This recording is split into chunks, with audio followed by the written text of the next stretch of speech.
बहुत पुरानी बात है। धारा नगरी में गंधर्व सेन नाम का एक राजा राज करते थे। उसके 4 रानियां थीं। उनके 6 लड़के थे जो सब के सब बड़े ही चतुर और बलवान थे। संयोग से एक दिन राजा की मृत्यु हो गई और उनकी जगह उनका बड़ा बेटा शंख गद्दी पर बैठा। उसने कुछ दिन राज किया, लेकिन छोटे भाई विक्रम ने उसे मार डाला और स्वयं राजा बन बैठा। उसका राज्य दिनों दिन बढ़ता गया और वह सारे जम्बू द्वीप का राजा बन बैठा। एक दिन उसके मन में आया कि उसे घूमकर सैर करनी चाहिए और जिन देशों के नाम उसने सुने हैं उन्हें देखना चाहिए। सो वह गद्दी अपने छोटे भाई भर्तृहरि को सौंपकर योगी बनकर राज्य से निकल पड़ा। उस नगर में एक ब्राह्मण तपस्या करता था। एक दिन देवता ने प्रसन्न होकर उसे एक फल दिया और कहा कि इसे जो भी खाएगा वह अमर हो जाएगा। ब्राह्मण ने वह फल लाकर अपनी पत्नी को दिया और देवता की बात भी बता दी। ब्राह्मणी बोली, हम अमर होकर क्या करेंगे, हमेशा भीख मांगते रहेंगे, इससे तो मरना ही अच्छा है। तुम इस फल को ले जाकर राजा को दे आओ और बदले में कुछ धन ले आओ। यह सुनकर ब्राह्मण फल लेकर राजा भर्तृहरि के पास गया और सारा हाल कह सुनाया। भर्तृहरि ने फल ले लिया और ब्राह्मण को 1 लाख रुपए देकर विदा कर दिया। भर्तृहरि अपनी एक रानी को बहुत चाहता था। उसने महल में जाकर वह फल उसी को दे दिया। रानी की मित्रता शहर कोतवाल से थी। उसने वह फल कोतवाल को दे दिया। कोतवाल एक वेश्या के पास जाया करता था। वह उस फल को उस वेश्या को दे आया। वेश्या ने सोचा कि यह फल तो राजा को खाना चाहिए। वह उसे लेकर राजा भर्तृहरि के पास गई और उसे दे दिया। भर्तृहरि ने उसे बहुत सा धन दिया, लेकिन जब उसने फल को अच्छी तरह से देखा तो पहचान लिया। उसे बड़ी चोट लगी, पर उसने किसी से कुछ कहा नहीं। उसने महल में जाकर रानी से पूछा कि तुमने उस फल का क्या किया। रानी ने कहा, मैंने उसे खा लिया। राजा ने वह फल निकालकर दिखा दिया। रानी घबरा गई और उसने सारी बात सच सच कह दी। भर्तृहरि ने पता लगाया तो उसे पूरी बात ठीक ठीक मालूम हो गई। वह बहुत दुखी हुआ। उसने सोचा, यह दुनिया माया जाल है, इसमें अपना कोई नहीं। वह फल लेकर बाहर आया और उसे धुलवाकर स्वयं खा लिया। फिर राजपाट छोड़ योगी का भेष बना जंगल में तपस्या करने चला गया। भर्तृहरि के जंगल में चले जाने से विक्रम की गद्दी सूनी हो गई। जब राजा इंद्र को यह समाचार मिला तो उन्होंने एक देव को धारा नगरी की रखवाली के लिए भेज दिया। वह रात दिन वहीं रहने लगा। भर्तृहरि के राजपाट छोड़कर वन में चले जाने की बात विक्रम को मालूम हुई तो वह लौटकर अपने देश में आया। आधी रात का समय था। जब वह नगर में घुसने लगा तो देव ने उसे रोका। राजा ने कहा, मैं विक्रम हूं, यह मेरा राज्य है, तुम रोकने वाले कौन होते हो? देव बोला, मुझे राजा इंद्र ने इस नगर की चौकसी के लिए भेजा है। तुम सच्चे राजा विक्रम हो तो आओ, पहले मुझसे लड़ो। दोनों में लड़ाई हुई। राजा ने जरा सी देर में देव को पछाड़ दिया। तब देव बोला, हे राजन, तुमने मुझे हरा दिया, मैं तुम्हें जीवन दान देता हूं। इसके बाद देव ने कहा, राजन, एक नगर और एक नक्षत्र में तुम 3 आदमी पैदा हुए थे। तुमने राजा के घर में जन्म लिया, दूसरे ने तेली के और तीसरे ने कुम्हार के। तुम यहाँ का राज करते हो, तेली पाताल का राज करता था। कुम्हार ने योग साधकर तेली को मारकर शमशान में पिशाच बना सिरस के पेड़ से लटका दिया है। अब वह तुम्हें मारने की फिराक में है, उससे सावधान रहना। इतना कहकर देव चला गया और राजा महल में आ गया। राजा को वापस आया देख सबको बड़ी खुशी हुई। नगर में आनंद मनाया गया। राजा फिर राज करने लगा।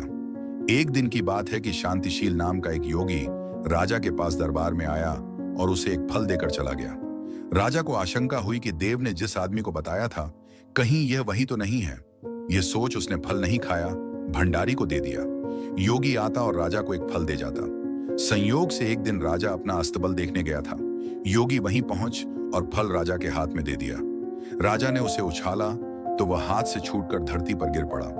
उसी समय एक बंदर ने झपट कर उसे उठा लिया और तोड़ डाला। उसमें से एक लाल निकला, जिसकी चमक से सबकी आंखें चौंधिया गईं। राजा को बड़ा अचरज हुआ। उसने योगी से पूछा, आप यह लाल मुझे रोज क्यों दे जाते हैं?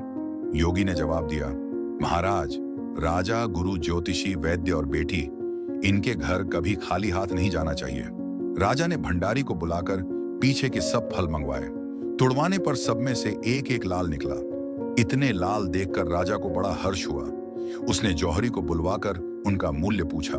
जौहरी बोला, महाराज, ये लाल इतने कीमती हैं कि इनका मोल करोड़ों रुपयों में भी नहीं आंका जा सकता। एक एक लाल एक एक राज्य के बराबर है। यह सुनकर राजा योगी का हाथ पकड़कर गद्दी पर ले गया। बोला, योगी राज, आप सुनी हुई बुरी बातें दूसरों के सामने नहीं कही जाती। राजा उसे अकेले में ले गया। वहां जाकर योगी ने कहा, महाराज, बात यह है कि गोदावरी नदी के किनारे मसान में मैं एक मंत्र सिद्ध कर रहा हूं। उसके सिद्ध हो जाने पर मेरा मनोरथ पूरा हो जाएगा। तुम एक रात मेरे पास रहोगे तो मंत्र सिद्ध हो जाएगा।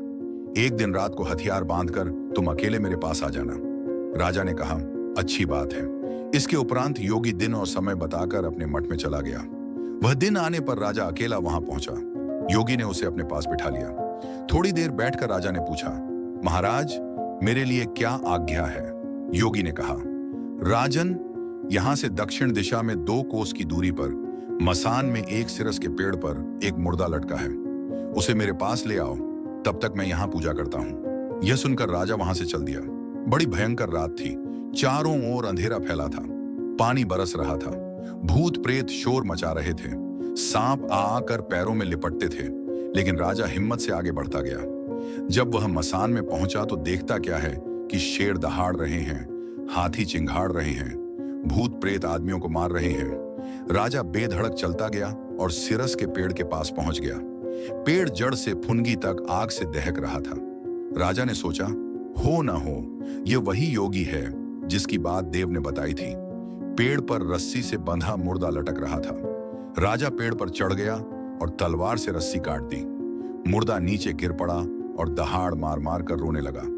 राजा ने नीचे आकर पूछा, तू कौन है?